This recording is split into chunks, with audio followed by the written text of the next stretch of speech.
Imagine a place where nature and study intertwine, a learning environment with history written into its walls, an academic culture grounded in understanding and the pursuit of excellence, and home to a community forged of shared values and aspirations. Imagine a place where knowledge blossoms, tailored towards personal and professional development, nourished by the experiences and perspectives of many, and by the minds at its very heart. Imagine a wider perspective. Imagine Natolinie.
You may imagine we'll be starting shortly.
Ladies and gentlemen, please rise to welcome our guest of honor, President of the European Parliament, Mrs. Roberty Metsoli.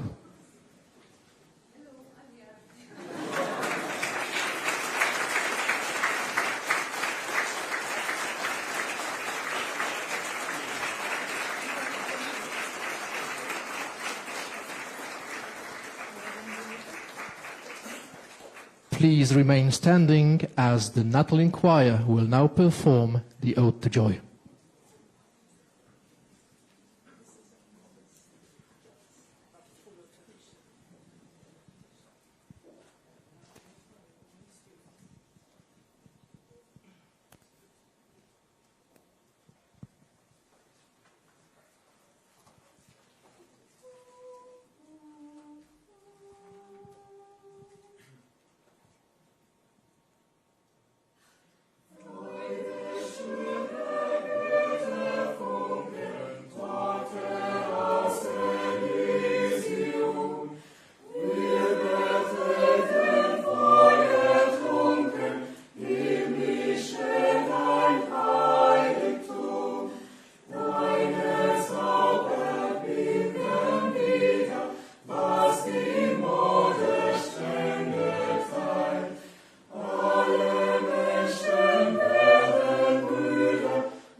Thank you very much.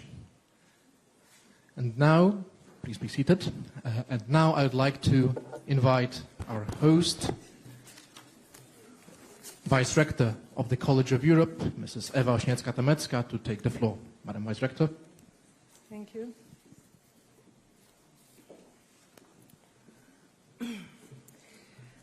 Good afternoon. Dear President Metsola, dear Rector Mogherini, dear ambassadors, members of the Parliament, esteemed guests, dear students, and dear colleagues.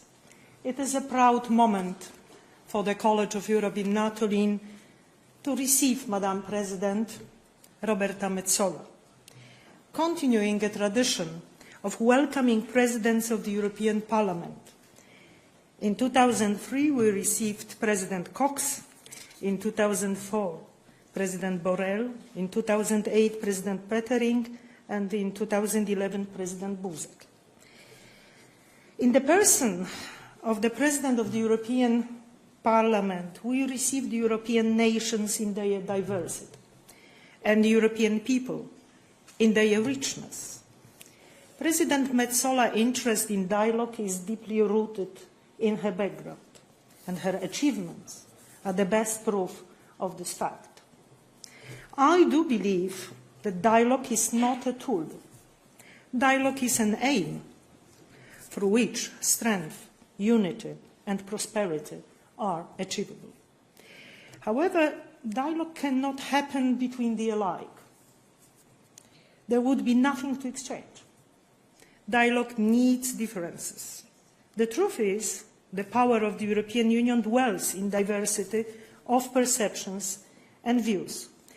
the distinctive elements of the mosaic that together form the whole picture. At the College of Europe in Natolinie and in Bruges, we also value our distinctive yet complementary qualities. If the College of Europe stands out in the academic world, it does not stand out despite its diversity. It stands out thanks to its diversity. With this diversity at the college, we were able to achieve a lot. The Natolinie for Capacity Building Programme for the candidate countries, the European Diplomatic Academy, and the new academic programme that will start in Tirana soon. Ladies and gentlemen, on this note, I would like to express my sincere gratitude to Madam President Metsola to accepting our invitation to come to Natolinie to give the keynote address to the Madeleine Albright promotion. Now I will give the floor to Rector Mogherini, who was so kind to come to join us on this important occasion. Dear Federica, the floor is yours.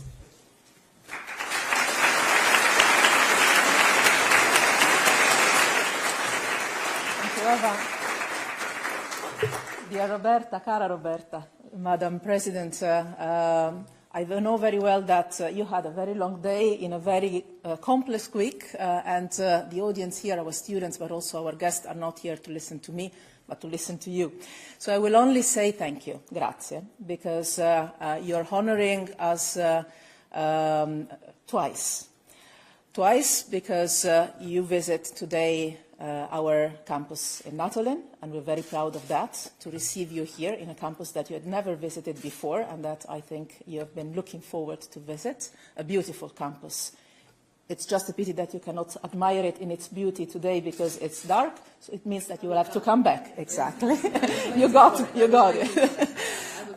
But also because you honored us with your presence at the opening of the previous promotion, the Sassoli promotion last year. And you honor us not only as a president of the Parliament, but you honor us as an alumna of the college. So it's twice a double honor that you're making us today. We're very grateful for that.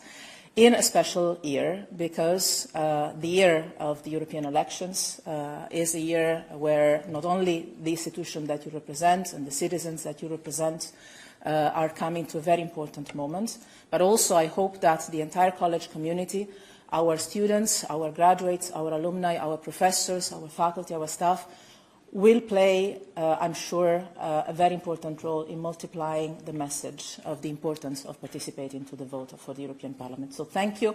I don't count anymore how many times I should thank you now for this. We are really very grateful to have you here, and you're always welcome in your College of Europe in Bruges, in Natolinie, one day in Tirana. Thank you very much.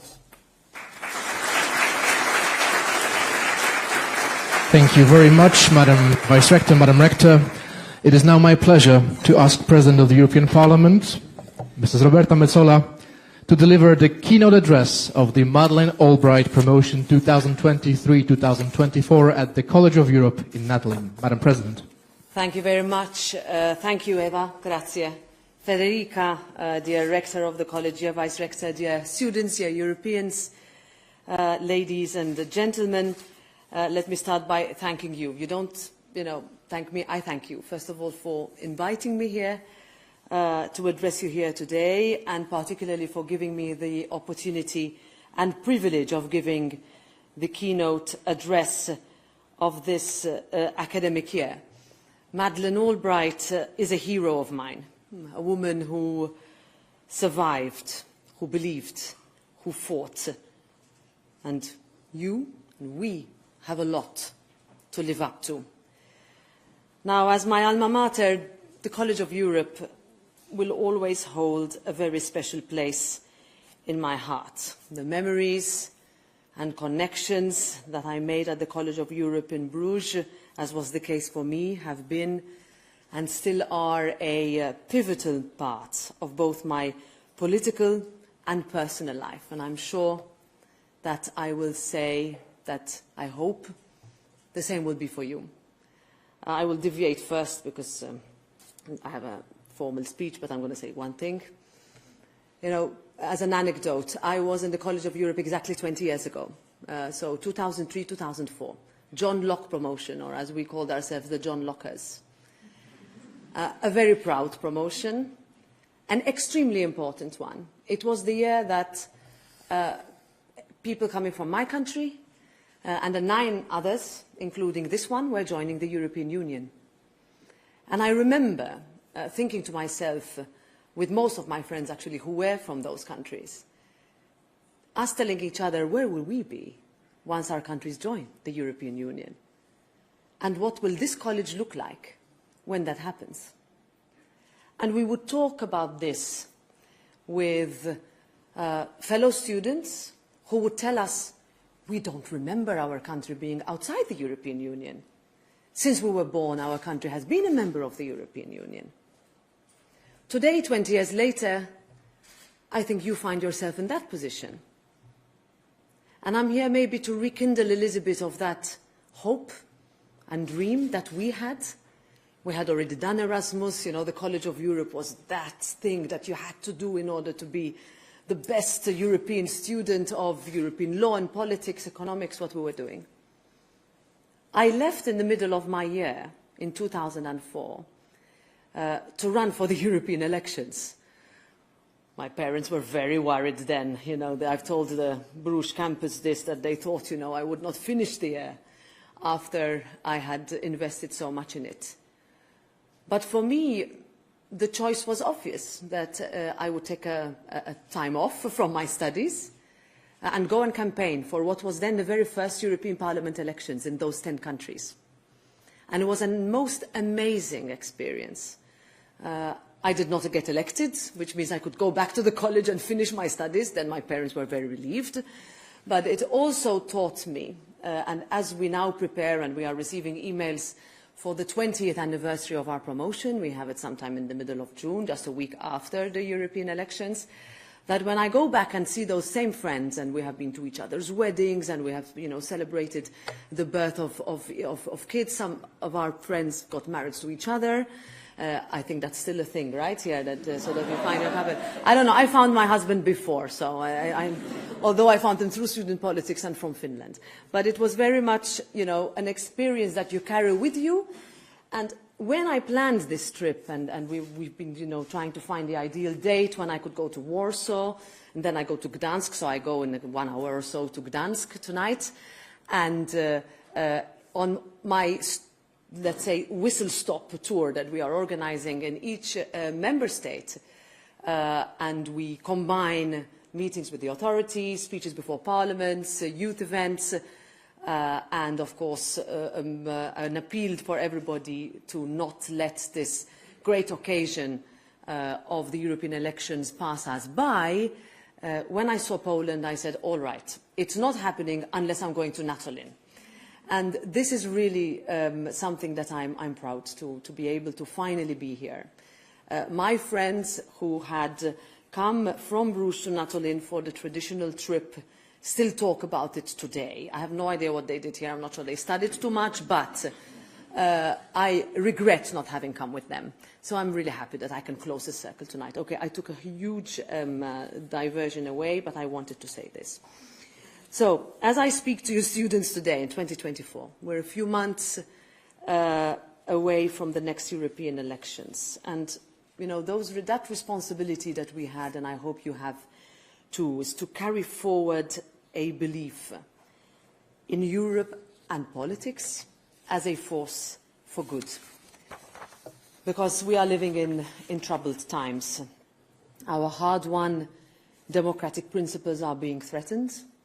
War has returned to our continent, while there are those that question the European Union's very existence. But to me, it's very clear. Europe's purpose is unchanged. From the ashes of war and lessons learned from atrocities, which Poland's European capital city knows a lot about, the European Union stands for peace. It stands for prosperity, and it has been built on values of human dignity, on freedom and solidarity. And with Ukraine just 270 kilometers away from here, fighting for these values, we remember the spirit in which this College of Europe was built. It was built and established in 1992 after the fall of the Iron Curtain, when borders across the European continent opened and kinships rekindled. And this is a symbol of the, if you will, the unfinished adventure of European integration. Because with the opening of EU membership negotiations with Ukraine and with Moldova, and with the extension of the list of EU candidate member states, further EU enlargement lies ahead. So thank you for opening the satellite campus in Tirana. That's so important. And I have met so many people who come from Albania who told me thank you for doing that. It matters to them that they can see the perspective that we saw before we joined the European Union. And if we see how this college continues under your leadership to attract students from all of Europe and beyond, in its Master of Arts in European Interdisciplinary Studies. It's not only a place for students, it is also a place for academics and professors that come together in a truly multicultural setting and experience and perspective for their future. I couldn't help also thinking about this when I saw Alex Stubb elected President of Finland on Sunday evening, when I said, he could give a little bit of credit to him standing up there for having been not only a College of Europe student, but also one of my professors in 2003.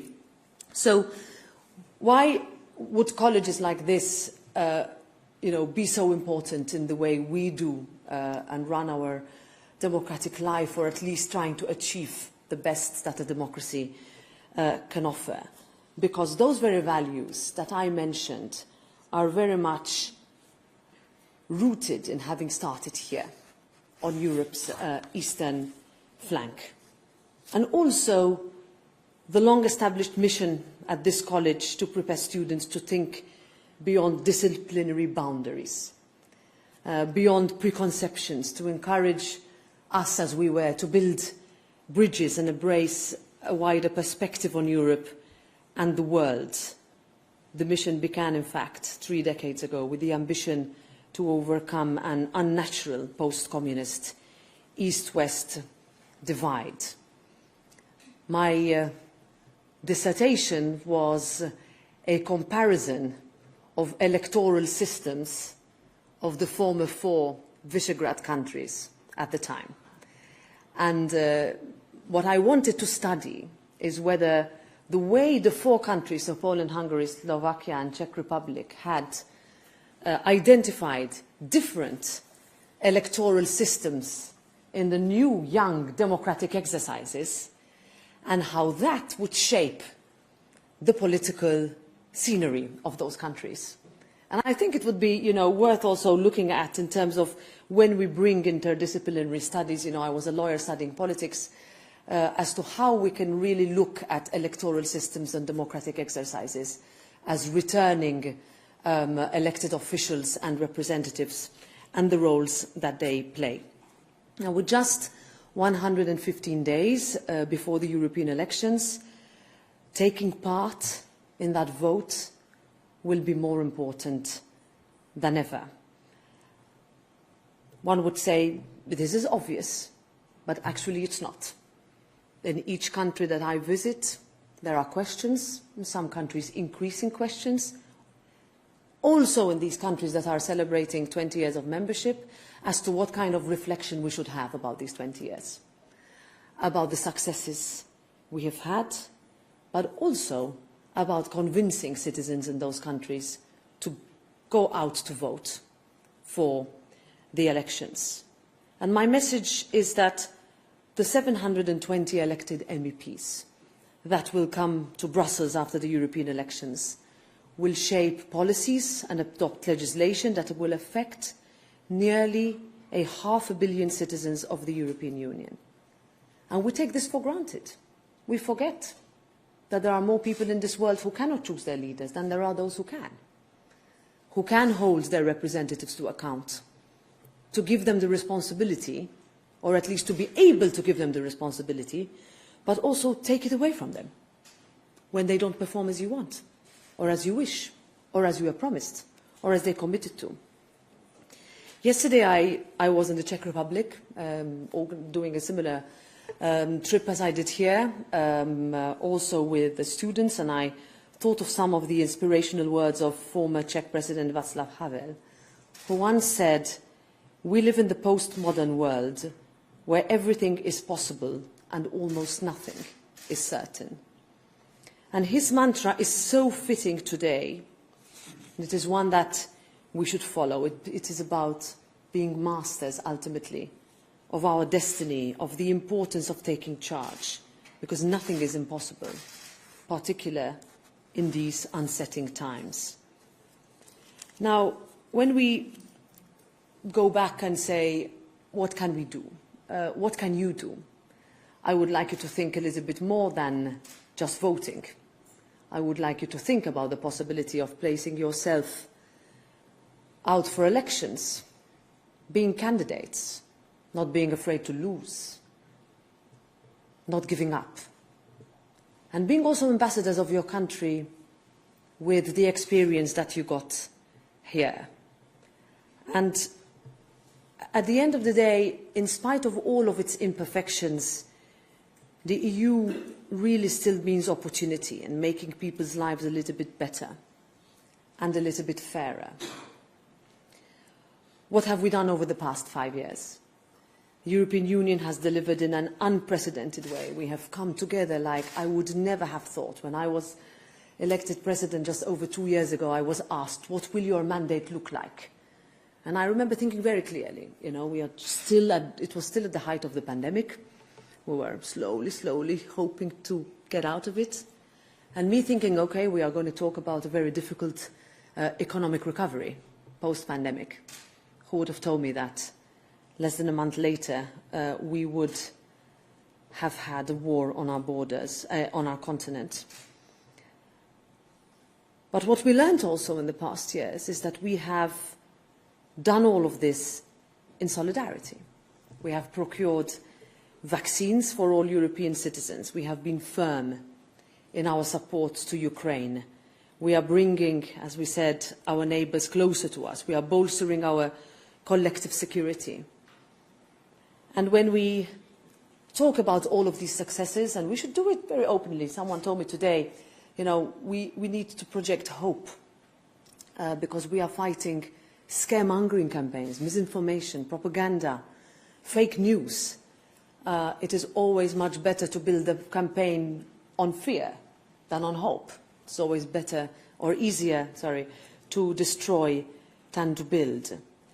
So in all my discussions, and when I make a point to mention Europe's successes, and we have had a few, as I've just mentioned, very big legislative packages that have been voted this week and last week, actually, that people have been asking, our citizens have been asking for them for years. But I think we also need to be honest about where we can do better and whether we may have gone too far, too fast, and that we understand the real frustration with some of our processes. And the wrong thing to do would be to ignore those frustrations, to think that we know better, to just talk to ourselves in an echo chamber rather than listening to real concerns of people who are not happy with what is happening, who don't feel included in the decisions that we make, who feel they can't afford the decisions that we take and how they are implemented. So the answer has to be dialogue, it has to be discussion, and it really has to be about convincing people to vote next June. And I will focus specifically on something that was brought up in each and every meeting that I had today with the agriculture sector and the protests that are ongoing across most European Union member states where farmers are expressing their serious concerns. And our answer, and as a Parliament we have been very clear on this, that first of all we cannot address our climate challenges without our farmers and our agricultural sector. That when we talk about the green transition, part and parcel of that green transition has to be, because we aim to be the most climate ambitious continent on this planet. And I would say we have no choice but to be that, because there is a real emergency that is sticking, but that in that transition we leave no one behind. And least of all, we do not leave the agricultural sector behind. And that's the Europe I would like to see. None of this, and I've just given a whole list and gone back and forth, has been easy. If I think about how long it took us to arrive to a vote yesterday morning in the Justice and Home Affairs Committee on a Migration Pact that we hope to conclude in March or in April, that we have defied the odds of adopting unprecedented numbers of sanctions packages, that we have stepped up and have shown unity more than ever. And I see this. It's not only, a facade. Actually, when I attend the European Council in my official position, it's really something that we can really say together that we have achieved a lot. It hasn't always been easy. We have had to do a lot of convincing to do. But in the line of this promotion, I hope we have made Madeleine proud. So I'm convinced that the future that lies ahead is with you in it, with your acumen, with your knowledge. Please use this experience to select your career path, if I can say this, yes. My kids don't like it when I say this. But never forget the experiences you had in order for you to take the next step. And it could be 1 step, 2 steps, 3 steps ahead, but always look back to what you learned here. And look left and right to your friends and neighbours in your dormitories. And never forget them. I never will, that's for sure. Thank you very much.